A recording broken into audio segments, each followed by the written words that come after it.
안녕하십니까. 소나무 뿌리 깊은 놋에 마치 보석처럼 숨겨져 자라는 것이 있습니다. 혹시 복령이라고 들어보셨는지요? 북한에서는 쏠뿌리 혹버섯이라는 아주 정겨운 이름으로도 불리는데요. 오늘은 이렇게 우리 곁에 있으면서도 그 깊은 이야기는 잘 알려지지 않았던 약재, 복령의 세계로 차분하게 한번 걸어가 보겠습니다. 아마 쫀득한 식감의 하얀 복령떡으로 한 번쯤은 맛보셨을 겁니다. 이렇게 우리 입맛에도 꽤 익숙한데요. 하지만 그 이름에 얽힌 애틋한 사랑 이야기부터 현대 과학이 주목하는 성분에 이르기까지 사실 복령은 우리가 아는 것보다 훨씬 다채로운 얼굴을 가지고 있습니다. 오늘 우리는 복령이 과연 무엇인지 그 정체부터 시작해서요. 숲속에서 어떤 생애를 거쳐 우리에게 오는지 그 여정을 따라가 볼 겁니다. 나아가 옛사람들은 이 복령을 어떻게 이해했고 또 역사 속 인물들과는 어떤 인연을 맺었는지 살펴본 뒤 현대과학의 시선까지 두루 짚어보겠습니다. 마지막으로 알아두면 좋을 점까지 놓치지 않고 챙겨보겠습니다. 자, 그럼 첫 번째 장을 열어보겠습니다. 복령. 이름은 익숙하지만 그 실체는 조금 낯선 이 약재의 정체부터 명확히 알아보지요. 다양한 얼굴을 가진 균, 복령은 과연 어떤 모습일까요? 복령, 대체 무엇일까요? 이름만 들으면 왠지 푸른 잎을 가진 식물 같지만 그 본질은 전혀 다른 것에 있습니다. 땅속에서 소나무의 기운을 오롯이 품고 자라는 아주 특별한 생명체라고 할 수 있습니다. 복령은 식물이 아니라 죽은 소나무 뿌리에 깃들어 자라는 버섯의 일종입니다. 조금 더 정확히 말씀드리면 버섯의 균사, 그러니까 아주 미세한 실 같은 것들이 실타래처럼 뭉쳐서 영양분을 저장해둔 단단한 덩어리, 즉 균액을 약으로 쓰는 것이지요. 화면 왼쪽이 바로 흙 속에서 막 해낸 투박한 자연 그대로의 모습이고요.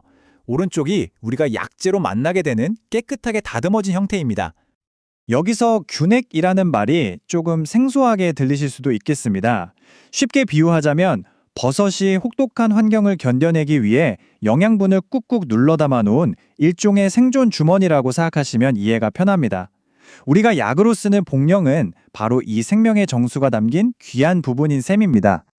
그럼 이 숲속의 보석 같은 복령이 어떤 환경에서 어떻게 자라나는지 그 일생을 한번 조용히 따라가 보겠습니다. 복령은 아무 데서나 자라지 않습니다. 주로 소나무를 베어내고 한 3년에서 10년쯤 지나 생명을 다한 그 뿌리에서 비로소 자라나기 시작합니다. 땅속 깊이 숨어 있어서요. 옛날에는 긴 쇠꼬챙이로 땅을 일일이 찔러보면서 그 손끝의 감각만으로 찾아내야 했을 만큼 아주 귀한 대접을 받았습니다. 이렇게 귀한 복령이 우리나라에서는 한 해에 약 1200톤, 그러니까 1.5톤 트럭으로 800대 분량이 소비될 정도로 널리 쓰이고 있습니다. 하지만 국내 생산만으로는 그 수요를 감당하기 어려워서 우리가 쓰는 복령의 10 중 9, 즉 90%는 수입에 의존하고 있는 실정입니다. 그만큼 많은 분들이 찾고 있다는 뜻이겠지요? 자, 그렇다면 우리 선조들은 이 복령을 어떤 지혜로 바라보고 또 활용해 왔을까요? 이번에는 전통의학의 깊은 시선으로 복령의 쓰임새를 한번 들여다보겠습니다. 복령의 이름 속에는 재미있는 역사가 담겨 있습니다. 본래는 소나무의 신령스러운 기운이 땅속에 엎드려 있다, 숨어 있다는 뜻으로 복령이라고 불렸습니다. 참 신비로운 이름이지요. 그러다가 본초 강목의 기록을 보면 절영이라는 다른 약재와 이름이 비슷해서 혼동을 피하고자 지금 우리가 쓰는 복령이라는 한자로 바뀌게 되었다고 합니다. 글자는 바뀌었지만 소나무의 정기를 품었다는 그 본질적인 의미는 여전히 남아있는 셈입니다. 가장 오래된 약초 전문 서적으로 알려진 신농본초경에는 복령에 대해 이렇게 기록되어 있습니다. 불안하고 놀라는 증상을 다스리고 갈증을 먹게 하며 소변을 잘 보게 한다. 오래 복용하면 정신을 안정시키고 장수하게 한다. 수천 년 전부터 이미 그 쓰임새를 매우 중요하게 여겼음을 엿볼 수 있는 대복입니다. 전통적인 쓰임의 핵심을 두 가지로 요약해 볼 수 있습니다. 첫째는 이수삼습이라는 것인데 이것은 우리 몸에 정체된 불필요한 수분이나 습기를 소변을 통해 원활하게 배출하도록 돕는다는 개념입니다. 마치 막혀있던 물기를 시원하게 터주는 것과 같은 이치지요.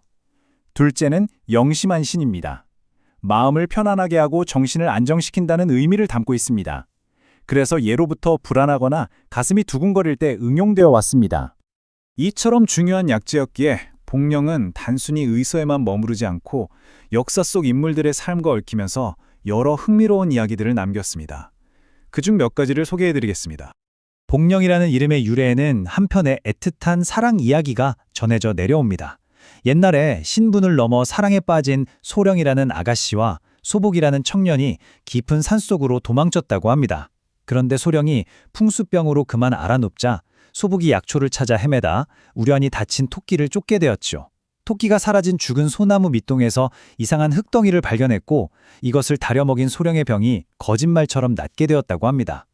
사람들은 훗날 두 사람의 이름을 한자씩 따서 이 약재를 복령이라 부르게 되었다는 참 아름다운 이야기입니다.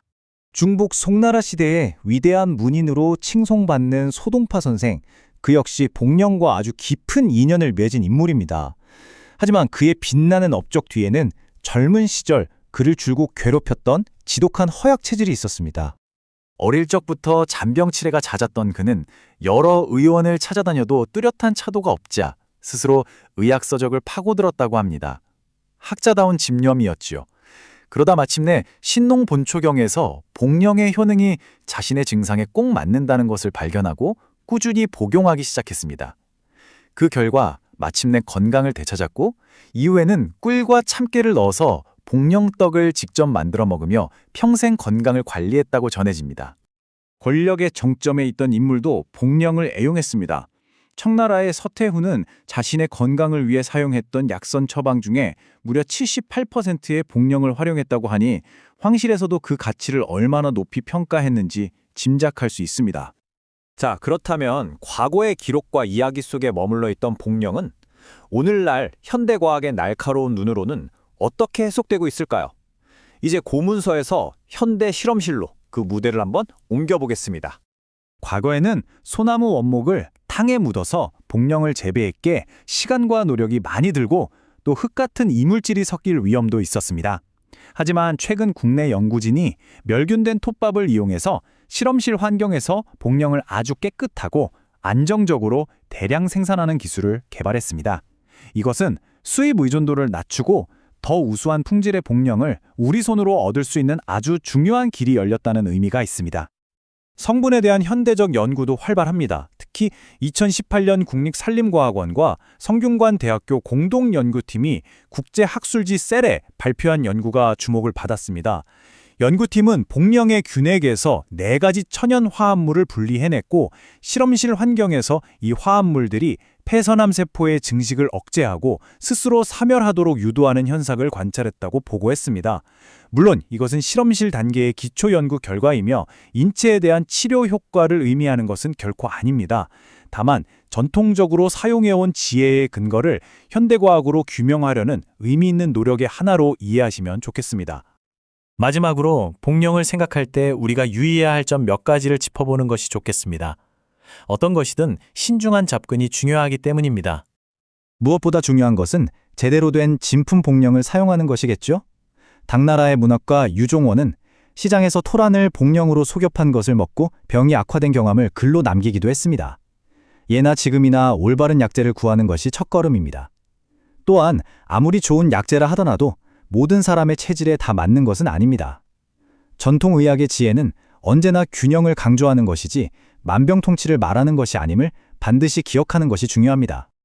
오늘 복령에 대한 여러 이야기를 나눠보았습니다. 소나무 숲 깊은 곳에서 시작된 지혜가 애틋한 사랑 이야기와 한 학자의 탐구를 거쳐 현대 실험실에 이르기까지 참으로 긴 여정이었습니다. 이러한 오래된 지혜를 우리의 현대적인 삶 속에서 어떻게 하면 현명하게 받아들이고 또 활용할 수 있을지 한 번쯤 차분히 생각해보는 계기가 되었으면 합니다. 감사합니다.